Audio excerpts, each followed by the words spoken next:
and also an alumnus of the college. You'll notice that the meeting today is being recorded.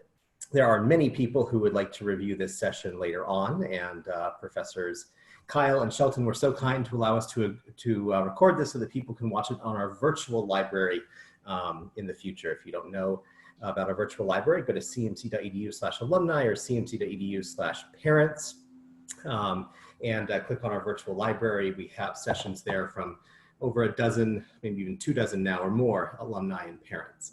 Hope you can also join us for tomorrow's talk about Major League Baseball with Director of Team Travel Scott Akasaki, class of '98, and on Friday with Professor Drew Schroeder talking about the philosophy of scientific modeling.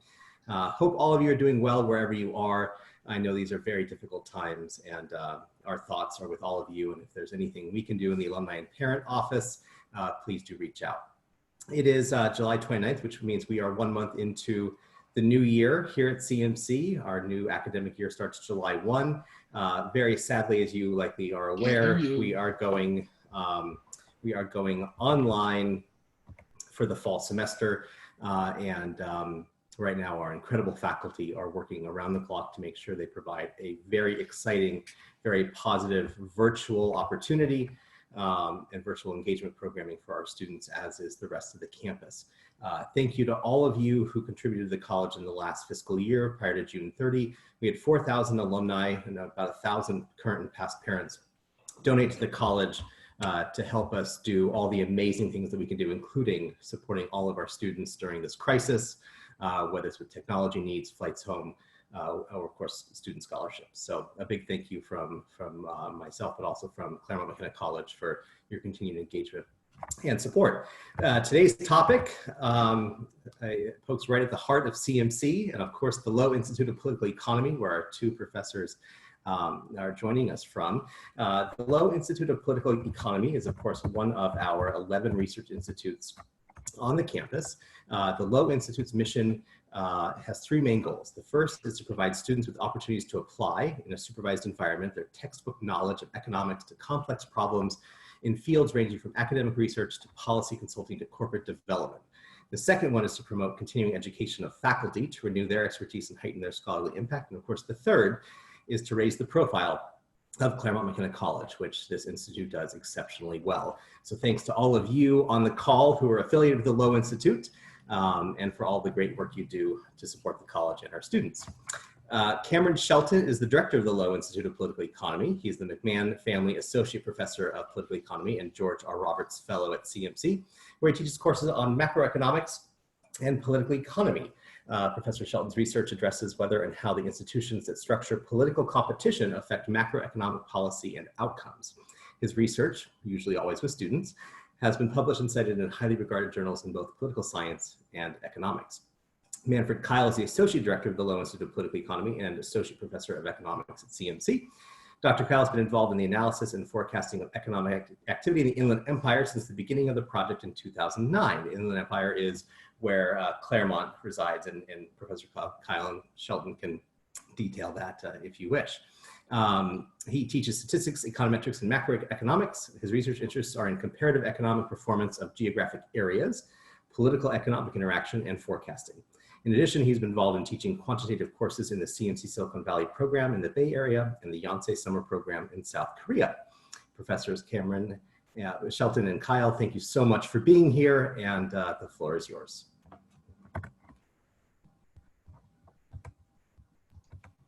Thank you, Evan, for that nice introduction. I'm going to talk first, and then Cameron will follow. I'm trying, there we go. So it was quite interesting. The last time we met in this forum was actually at the end of April. You can go back and listen to that talk. And it's quite instructive, right? Because what was the situation like at the end of April? Well, the students had left campus. The shutdown in Southern California was on the 19th of March. By the end of April, the unemployment rate had gone up marginally in the United States from 3.5% to 4.4%, but we knew that that was understating the problem because the survey is always taken on the 12th day of every month, or the week surrounding that. So we had not really captured the full part of the downturn, right? So what I want to do is I want to give not more than 9 slides of some sort of analysis of the economy, and I'm going to focus here on the US economy. It's interesting when Evan introduced us. So we do forecasting with UCLA's Anderson School and with the Inland Empire Economic Partnership. And the Inland Empire, those of you, if you remember when you were in Claremont, Claremont is actually the last community in Los Angeles County. If you went across Claremont Boulevard, which was that north-south street, then that's where San Bernardino County starts. And if you are like me, or when you lived here, and you say, well, who cares about the Inland Empire, Riverside County and San Bernardino County, how many people might be living there? 150, 200? It's 4.2 million people who live there. And the problem with the Inland Empire is, of course, that 20% of the labor force commutes from there into either Orange County or into Los Angeles County, or if they live in the southern parts of Riverside County, even into San Diego County, right? So if you wondered when you sat on the 210 or the 10 or the 91, why you couldn't move with traffic, the reason is that 20% of the labor force of the Inland Empire commutes into the coastal areas. And of course, you would say, why do they do that? Why don't they live there? Well, the problem is they can't afford to live in the coastal areas, right? So at any rate, these are the few things I want to talk about. I quickly want to show you what the current situation is in the United States in terms of the general indicators of well-being, right? So we're examining a patient. You know, I'm the doctor perhaps, or at least the nurse at the beginning. So we'll check temperature, blood pressure, and that sort of stuff. And then I want to show you briefly how California does compare to other states. And then I want to focus really on the coronavirus recession, perhaps better called a shutdown or a downturn, because it is so different from everything else that we experienced after World War II, right? And then in the end, I want to show you what the situation is like in California in terms of new cases that we have, right? What Cameron and I have decided is, instead of making lengthy presentations, which there wouldn't be any problem to talk about the economic situation in more detail in 45 minutes to an hour, we want to actually really focus on questions that you have that we want to answer. You know, and if you are too shy to ask, then I will simply cold call on people like Fred Prager, or Jacinth Sohi, or David Mahler, what a blast from the past, and simply say, okay, so what is the situation like in the Bay Area, or what is the situation like in San Diego, or what have you, or Eliana in New York?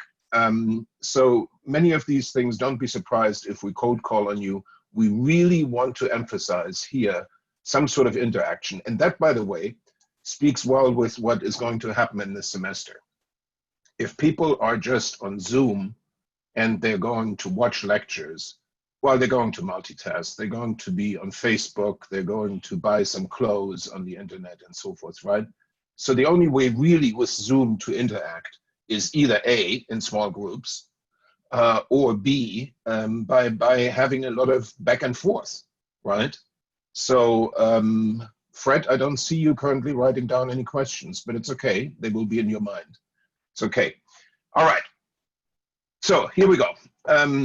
GDP, that's the most general indicator of economic well-being. Oh, by the way, let me say up front, I have 2 low RAs for the summer.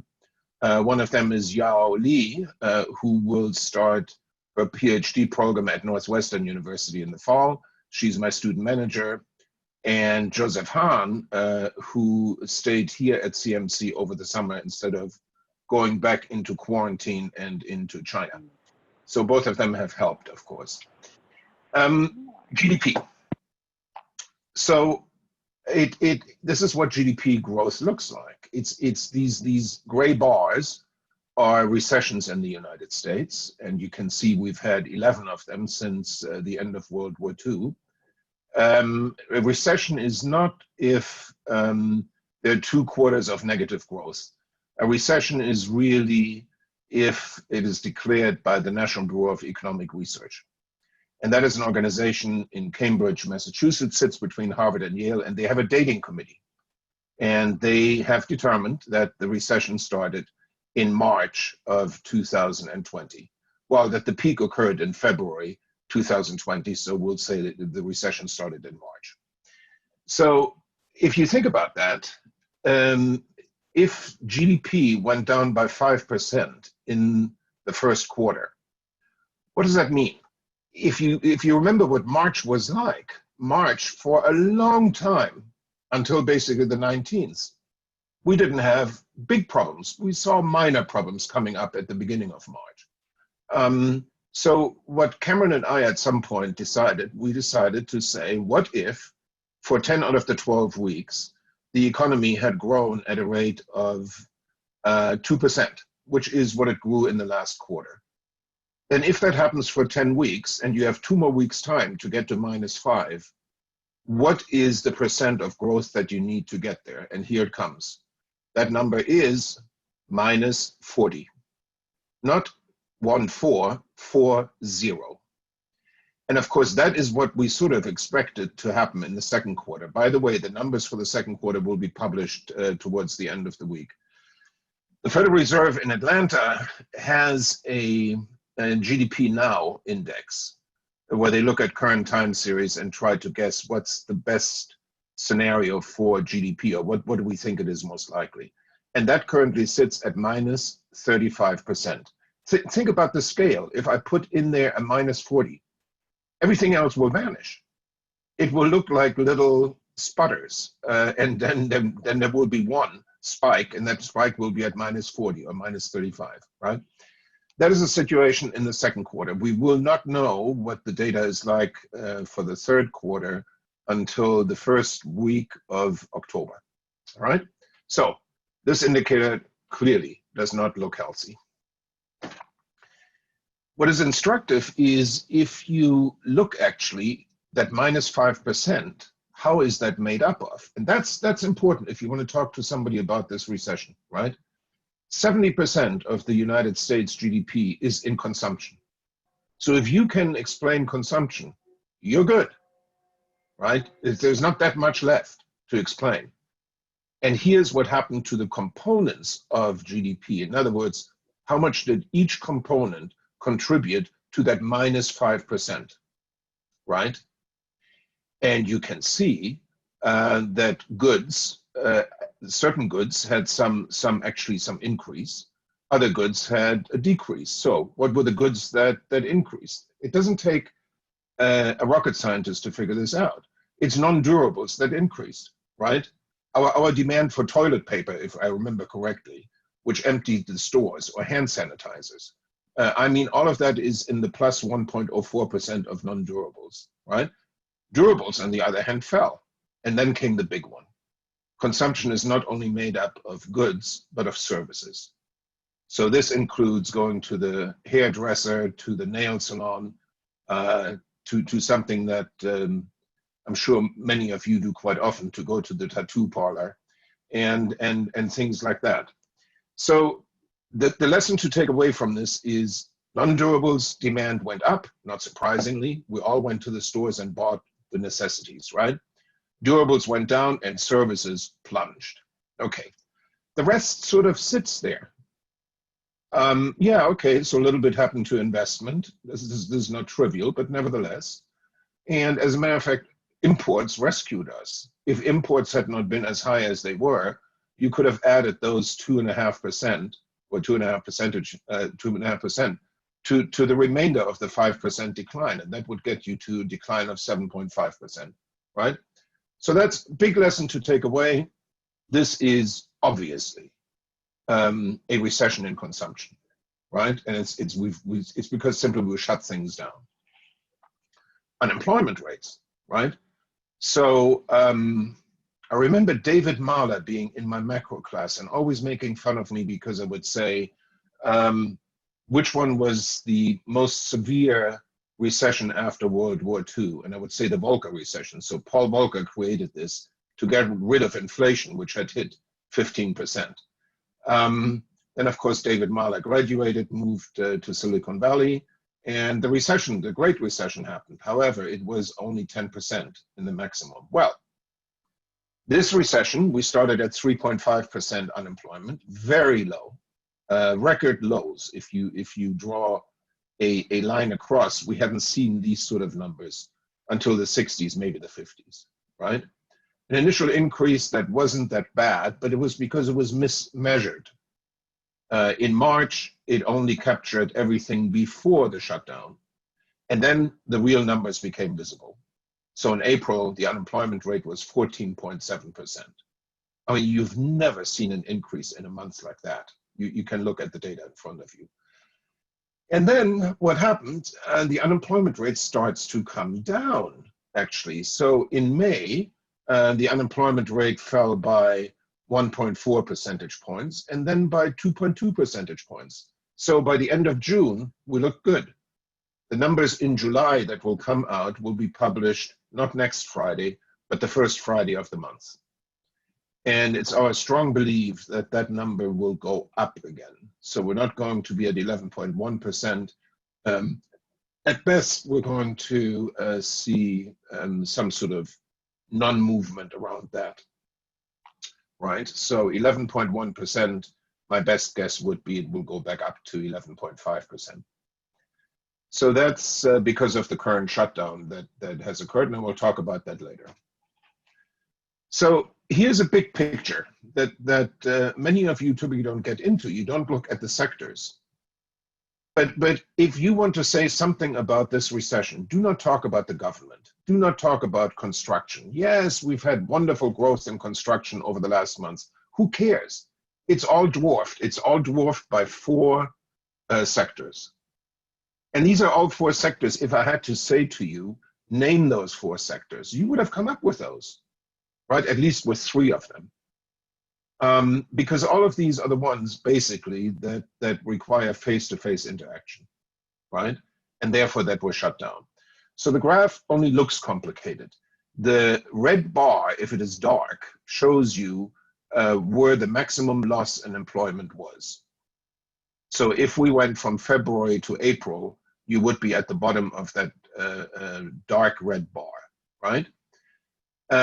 And the light red is where we currently are. So at the top of that dark red bar is how much we recovered, right? And so that shows you, first of all, which sector was hit hardest and how much they have recovered.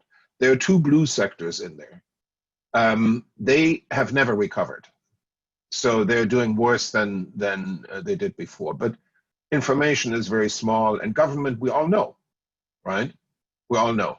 How much does all of this add up together? Well, I'll tell you what. In those 2 months, we lost all the jobs that we created from 2009 until 2020. They're all gone, the entire job growth. Maybe that doesn't tell you anything. My daughter, who's a psych Spanish major, said to me, oh, it's okay, I don't quite understand. Give me something that I can attach to this. And the answer is, we have more number of people unemployed than we had during the, not Great Recession, the Great Depression. The Great Depression of 1929 and 1930 had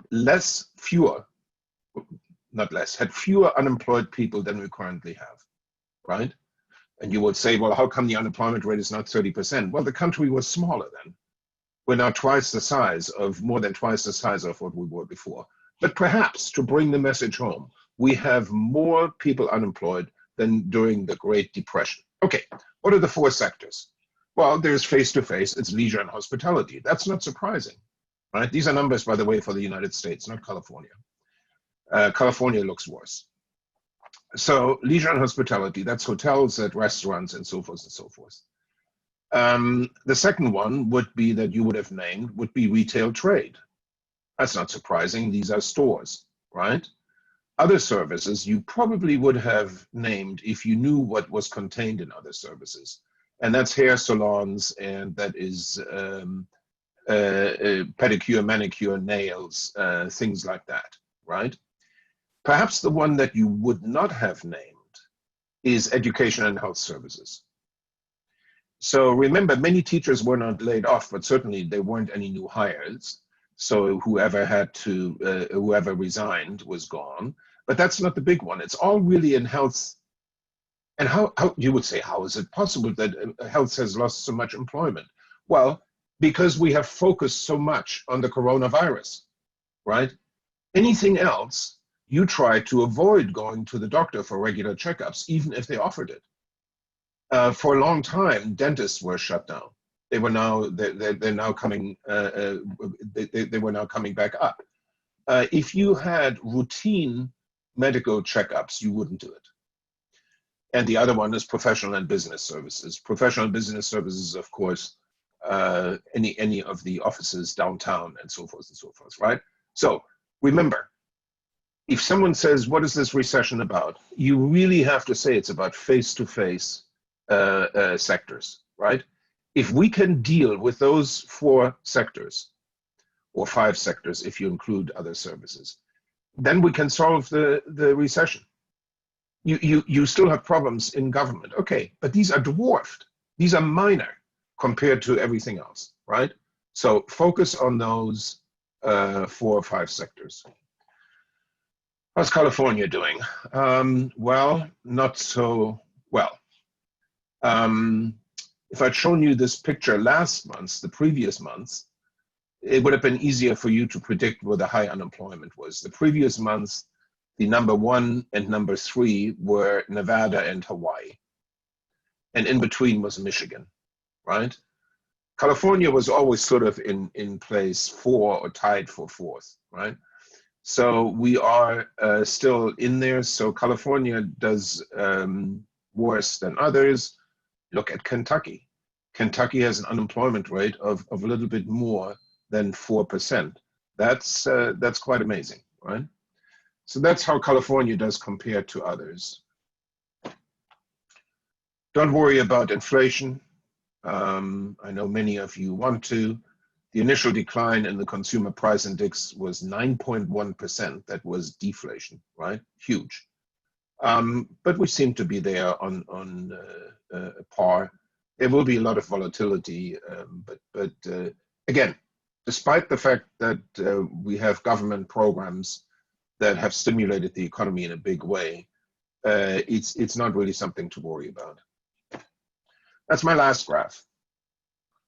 So if you wonder why California or Southern California shut down again, these are the number of new cases, not total cases, the number of new cases over the last 7 days, right? And what I put in there is a few holidays. The first one was Easter, right? The next one was Mother's Day. And then came Memorial Day, and then came the 4th of July. Do not tell me that you could not have guessed from Easter where this was going, right? I couldn't have told you the extent to where it was going, but it was clear that once people would start gathering again, as they would in family reasons or with friends on these holidays, right? It was clear that the cases would go up again. And this is where we stand currently in California. Southern California is worse, let me tell you this. And can talk about this later on a little bit. But if you wondered why CMC will not have students on campus in the fall, this is sort of the reason of where we are at and what we're looking at, right? Okay, on that note, let me get out of my PowerPoint, and I'll pass it on to Cameron, and then get ready for answering questions. So Bettina, make sure you are awake.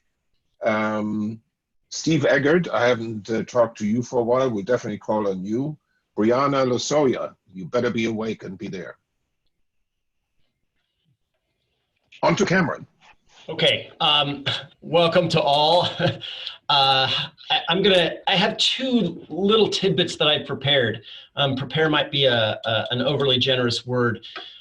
One is on perceptions. So the Lowe Institute, right? So California reopened in mid-May to phase 2, and then proceeded in mid-June to phase 3. Of course, we've taken a step back from that in the meantime. I commissioned a survey of consumer attitudes. We surveyed 1,000 Californians in mid-May and then 2,000 in mid-June to see what they perceived of as safe. And so the reason that we did that was, right, if you're thinking about as a public policy matter, what sorts of activities you might want to reopen, you should be weighing an expert opinion of the risk against, in some sense, a public perception of the benefit. But you're not going to actually receive those benefits if people aren't willing to undertake these activities, right? So that's one reason. Another reason is it's actually kind of interesting to understand what people perceive as risky and safe and are willing or not willing to do. There are kind of all different angles that we can go from. Okay, so I have a couple slides on that. We might end up ending it there because we're a little later than I had hoped and expected. But I also said there's a lot of big think economic, fiscal, and monetary policy. This might be the straw that finally breaks the back of a straining and increasingly broken macroeconomic policy consensus. And so I have a few slides on that. So, okay, so what I wanted to go to is this survey. So I've got mid-June here for 2,000 California residents, but as I said, I also did it in mid-May at the beginning of phase 2. The reopening of sort of safer businesses was phase 2. Phase 3 was businesses with more contact, right? And essentially we had 24 activities. I'm going to show you a list of them. And we asked each of these respondents, for this activity, would you be willing to do it? A, yes, as before, pandemic, whatever. B, yes, but only with social distancing and masks and other precautions. C, nope, not even with precautions, I'm just not doing it. Okay, and so here are the 24 activities. Essential retail, things like going to the grocery store, going to Main Street shops, seeing somebody for a haircut, having a service person like a plumber into your home. In a lot of these cases, I gave examples, but I had to cut them out so we could fit it all on this slide. Going to the doctor, and I tried to split that into non-immediate health issues versus immediate things. Non-essential retail, which I put as like hotels and movie theaters and restaurants and concerts and casinos. Transportation, walking around the neighborhood, you might think that's super safe, but there are some people that didn't want to do it in May and June. Going to beaches, public parks. One of my RAs pointed out that beaches and public parks are in fact quite different, and I suspect that's right. Survey design, you never get it right at first try.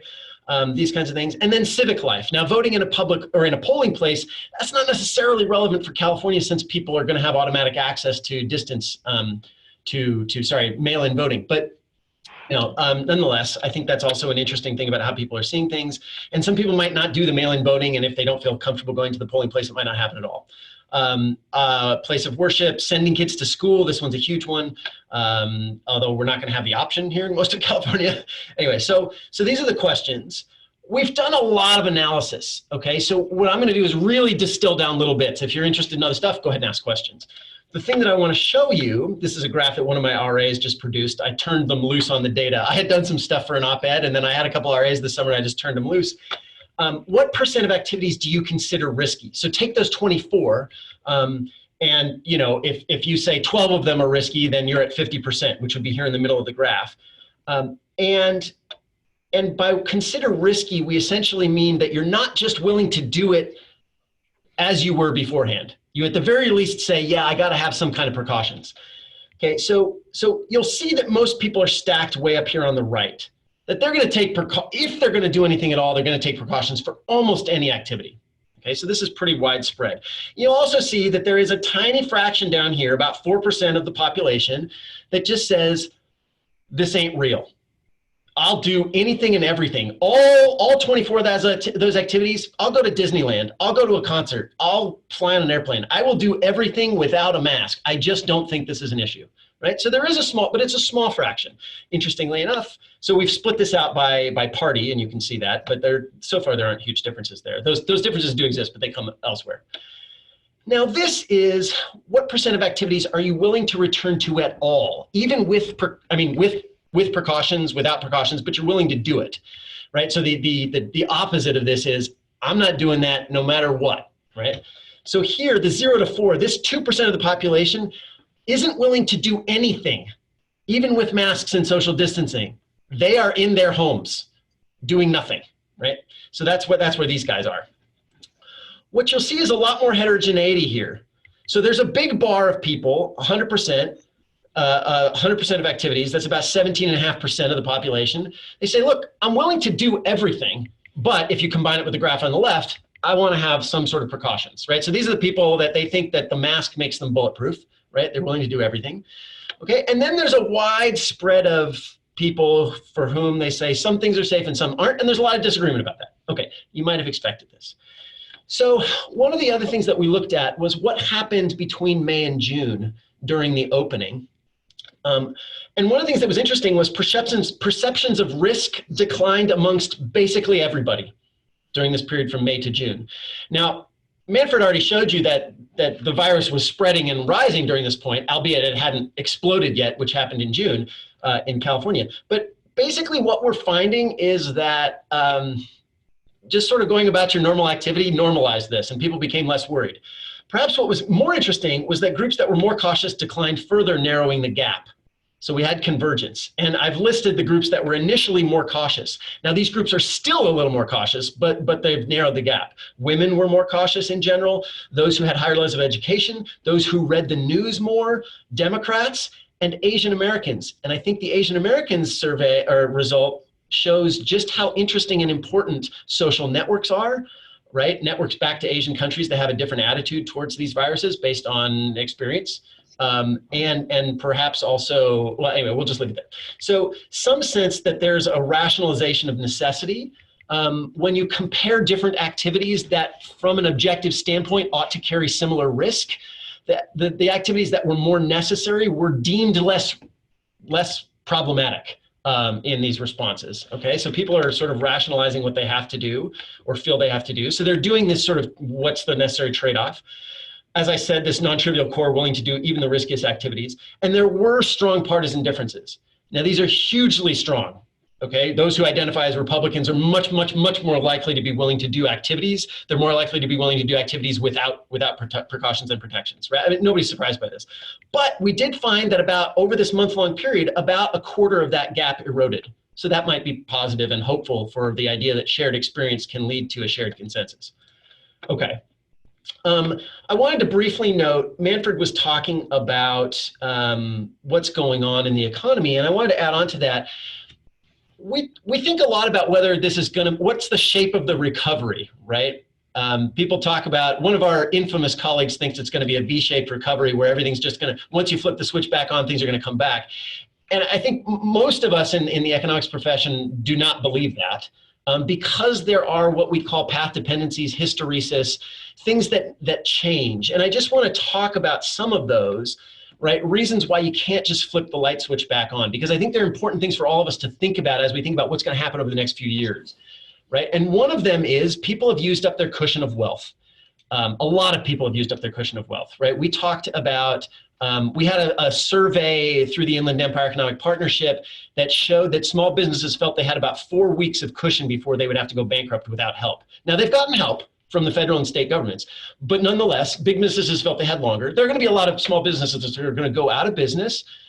This second lockdown is going to see a lot more than the first lockdown did. Again, because whatever cushion was there has largely been used up, even taking into account the aid, which has been critical and instrumental. I think there are going to be many more permanent layoffs rather than furloughs as businesses basically say, look, this is not a temporary thing that I can just weather for a short term and then bring all of my workers whom I value, bring them all back, right? These kinds of separations are these permanent layoffs and bankruptcies are the reason you can't just turn the light switch back on when a vaccine comes out, right? I mean, these are permanent effects. The economy has to rebuild that sort of coordination, okay? And so I think these things are important. State and local budgets are dire. Now, Manfred quite correctly said that the employment effects currently are concentrated in the face-to-face industries. But now again, think about flipping the switch back on so people can go back and consume and produce in those industries. This is the rosy, there's a vaccine scenario. There's still going to be effects. State and local budgets in particular, they have a more difficult time borrowing than the federal government. Not that they can't, but it's just more complicated, right? These are going to be dire. There's going to be a lot of trouble. Education budgets are slashed, these kinds of things, right? The other thing that I think people might be interested in talking about is the acceleration of long-run trends, death of malls, bankruptcy of small liberal arts colleges, that kind of stuff. So people might be interested in talking about that. And I think this is, again, something that's interesting in that there's a lot of friction in normal times to changing things, and a massive recession, dislocation, overcomes a lot of that friction. And so you move pretty quickly. How are we doing?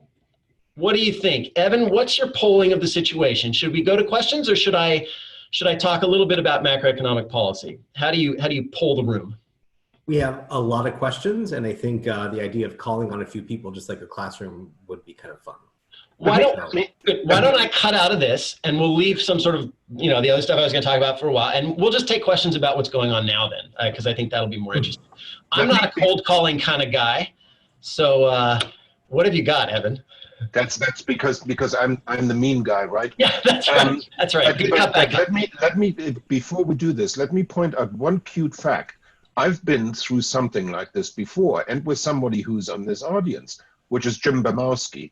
So Jim Bemowski was one of the higher executives in Doosan Infracore and instrumental for our career program. So both of us went through MERS in 2015. And we were in Korea, and it's quite amazing. If we have some time, maybe Jim can talk about what the situation was like in 2015. But let me tell you, it was nothing like we had here. There were still baseball games. Baseball games were down 50% in attendance, but they still existed. So even MERS is not comparable. Okay, sorry. All right, so I'm going to ask a question. Maybe we'll go back and forth. I'll ask a question that's been submitted, and then you can, maybe Manfred, you can call on somebody. Question about the thought on the impact of the quote unquote two Americas on the economy.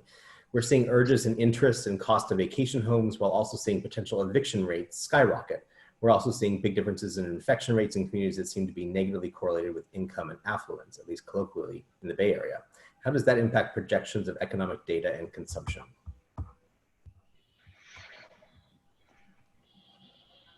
One thing that I will say is I will not gainsay the remark that the infection rates are different. Obviously, right, by income, you're in a different sector of the economy, and you're in a different position within that sector, right? More face-to-face contact, harder time avoiding the virus. One thing that was interesting is we dove into data we asked people whether they had lost their job, whether they'd been furloughed, whether they had been laid off, that kind of stuff. And what we found was that it was part-time workers. Initially, it looked like there was an income effect, and there wasn't. It was simply part-time workers were more likely to be let go than full-time workers.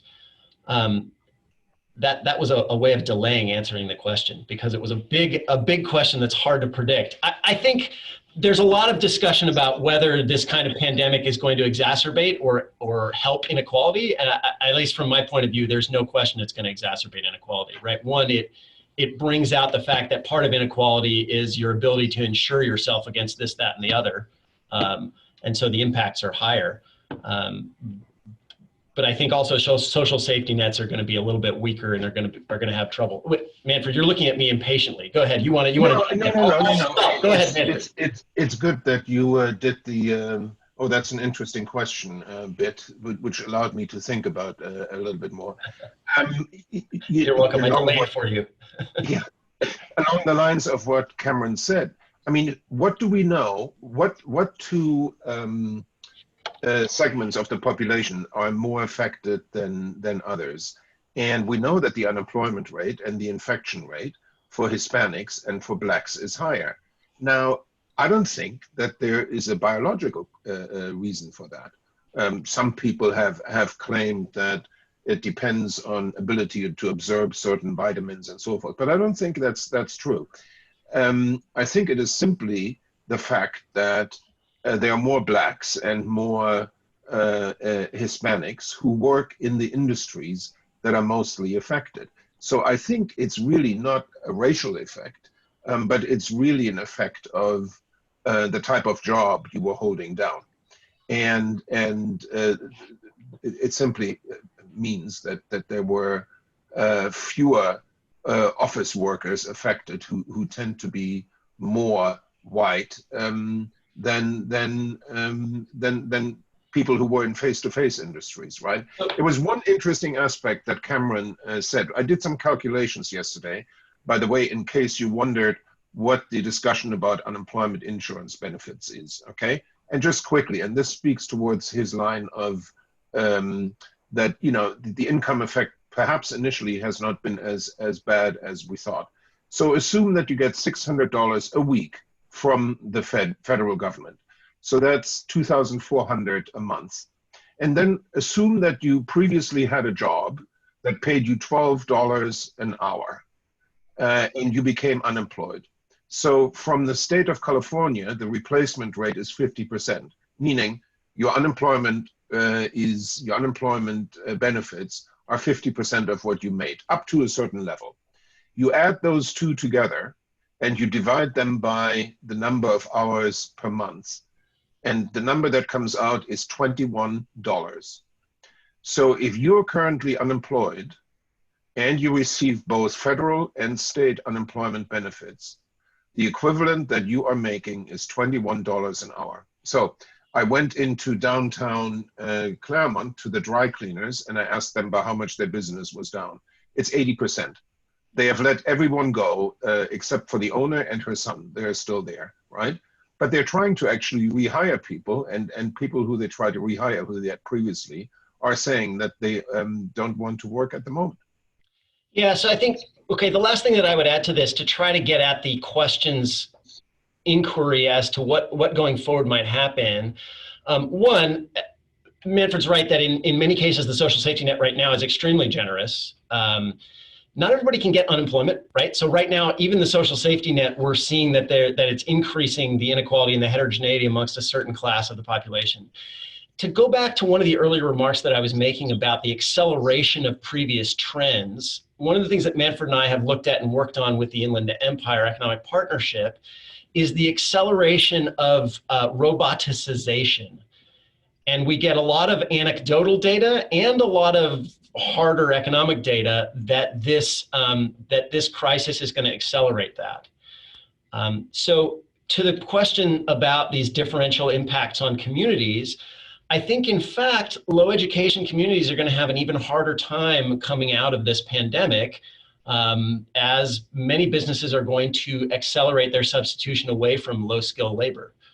Manfred, that's what we've been seeing. Do you want to add anything to that? Or? Absolutely. This is an interesting aspect, is that there were estimates of what would happen in 5 to 10 years down the road in terms of the fourth industrial revolution, which will be robotics and artificial intelligence, right? And a lot of people claim that the current recession simply has moved that forward. So in other words, you will see more automation. Even if you go to a restaurant, you know, you will be ordering with an iPad and what have you. But that's something really to consider in this recovery. And another reason, again, why the recovery will be a Nike swoosh, not a V-shape, is because simply some of the jobs that were lost will never come back at the moment, right? There will be capital labor substitution. Evan, do you have another question for us? I do. There's actually a couple that I'm going to combine right now. The S&P 500 is about where it was at the start of the year. The Dow Jones Industrial Average is only down about 6% since January 1. The Russell 2000 about a little bit more. But given everything that has happened in the economy, wouldn't we expect financial markets to be worse off? It seems like the stock market is completely ignoring economic reality. I'll take this one. All yours, Cameron, all yours. Okay. Yeah, so I would say a couple of things, right? The stock market, first of all, is supposed to be, if you subscribe to the firm foundations theory, the rational foundations theory, it's the sum of expected future business profits, right? So it's not the entire economy, it's not payments to labor, it's business profits, right? Which is about a third of the economy. So, okay, future business profits. The question is, how do you sum those up, right? And it's from now until eternity, but you weight those things further in the future less. That's the discounting that I'm sure poor Manfred tortured you with in some part of economics that he might have taught. Right. And so one thing that's happening is you typically discount future profits at the interest rates. And interest rates have declined down to virtually zero, even for long-term borrowing rates. That was something in another slide I was going to show you. Right. And so what that means is that future profits look better. They look decent. So that's one, right? Lowering of interest rates raises the net present value of future profits. So a share in those profits looks pretty good. Another way of thinking about that is a share in future business profits, even if you have to wait several years for the businesses to make profit again, a share in those future business profits is looking pretty good compared to what else you might invest in, right? So that's going to push stock prices up. The Federal Reserve has swamped the economy with liquidity. That liquidity has to have somewhere to go. Again, that's the demand. It's going to push stock prices up. So there are a couple of different things going on. And then thirdly, again, even though the present looks absolutely terrible in all kinds of ways, including for business profitability, that doesn't necessarily mean that people think this is going to last way out into the future, right? So it's a number of different things. What are your alternative investments? A wash of liquidity and therefore demand for securities. Business profits, it's about the sum of future business profits. And so even though today is bad, you have to add in the future. And because of interest rates, you're going to value that future more highly than you used to. So that's my attempt to list off reasons. This is really good, because we were on a conference call before a few weeks back, and somebody asked the same question.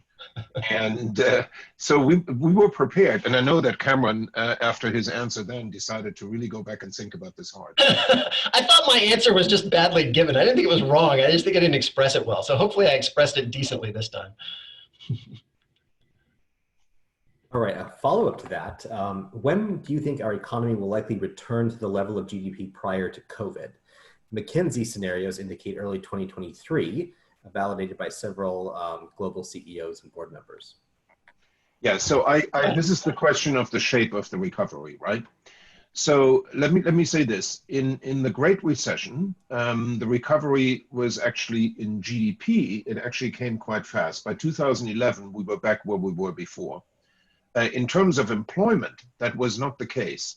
In terms of employment, we didn't return to 2006 levels of employment until 2014. Right? So I think McKinsey here is a reasonable guess. I would think, in terms of what we've done, it will be 2022 before GDP is back as before. Hence this idea of the Nike swoosh that we're trying to give. But let me tell you something that's perhaps illustrative where we are at the moment and why it will take longer to return. There are some, if you want to know what the shape of the recovery looks like, do not look into the past of US recoveries. They're not very informative because we never had a situation like this. So where are you to look in order to get some information? Go look at countries that are ahead of us. Look at China, but perhaps that's not a good idea to compare because that is a very different society. Then perhaps look at Europe. Here's just something informative to show you where we are currently. So Germany maybe is 2 months ahead of us. My favorite hometown team, Eintracht Frankfurt, plays soccer in a stadium of 51,000. So here is what the German Soccer League, which would be the equivalent of baseball, football, and so forth, has decided. In order to get to what we call in California stage 4, which is to allow crowds to watch sports events or Coachella Festival or what have you, here's what Germany will do. They will allow roughly 40% of stadium capacity. So instead of having 51,000, you will allow 20,000 in. Now they're going to do a measure of sickness of the local economy, of the local population. What they're going to do, just think about this, they're going to add up over the last 7 days how many new cases you had, okay? Add that up, last 7 days. And so that eliminates some spikes. And then divide that by the number of people who live in that city, and then multiply that by 100,000. So that's new cases per 100,000. In Germany, if that number is 20, then they will let people into the stadium. In Germany, you also have counties. And a county is put on the watch list if that number exceeds 50. And here's, if we had a poll, this is what I would do now. I would say, why don't we guess in Southern California what that number is at the moment? And you would perhaps say 150, in which case I would say I would have guessed 151 because I'm better at guessing. That number in Southern California at the moment is above, here it comes, 250. We are way off in terms of what we thought maybe in the third quarter would happen. We thought we might see some small positive growth. I don't think that's going to happen. So we're going to see negative growth, recovery perhaps starting in the fourth quarter, unless the virus comes back, right? Because of lower temperatures and so forth.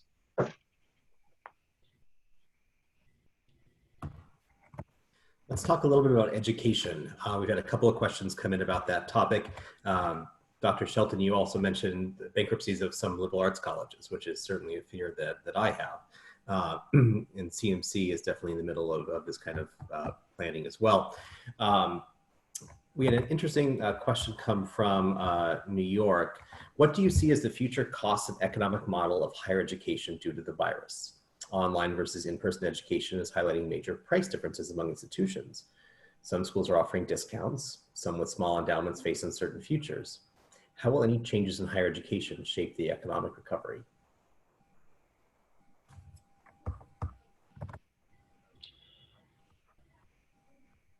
Cameron? I'm not really sure how to answer that question directly, to be honest. I don't know what the model is going to be. I don't believe personally that the CMC brand is, or model is in danger post-virus. I don't think this is one of those hysteresis moments where people are going to suddenly realize that even when we have a vaccine and normal life continues, presuming that it can, that it's going to be done. So to my mind, we're still in the mindset of let's weather this, let's get to the other side. And at CMC, at least in my mind, it's a serious challenge. We're all, and Manfred is at the forefront of this, trying to figure out how to do a good job for our students in the meantime. But the idea, I think, is that we would probably have business pretty close to usual, 5 years down the road would be what we would anticipate. I do think that there are a number of other colleges that don't offer the wealth of opportunities that we do at CMC that have been facing difficulty attracting students for a long time. There are demographic challenges for lots of small liberal arts colleges in the Northeast. And as a result, I think there is a lot of question as to their future viability, and I think that their bankruptcy is going to be brought forward. I think there's going to be a lot of experimentation with online, and so you're going to see a wealth of different models. You're going to see consumers. One thing that's going to accelerate is consumers who might have been reluctant are being forced to experiment. Some of them are going to decide that it's just fine for them. Right? So you're going to get a sudden jump in demand for these kinds of things, which habit and custom was preventing, and we sort of blown through that barrier. Right? So I think you can easily see an innovation and a rise of a segment. You can see the bringing forward of the bankruptcy of certain parts of an older segment of higher ed that probably are not viable going forward. Again, I don't think that's going to hit CMC. Yeah, I think, I think the CMC model is really sound once we get back to where we were, which may explain why our administration was so gung-ho of having students on campus.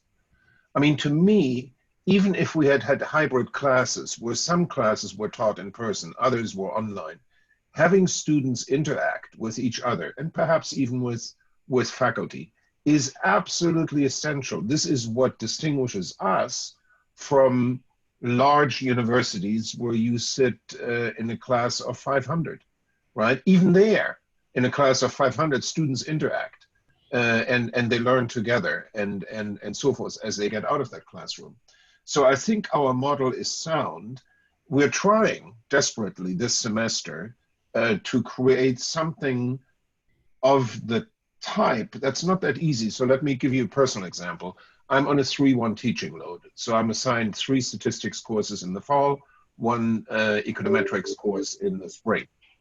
And what I've decided to do is, without additional pay, I have decided, instead of teaching 3 sections, I've decided to teach 6 sections. And I'm going to max the number of students in each class to 10.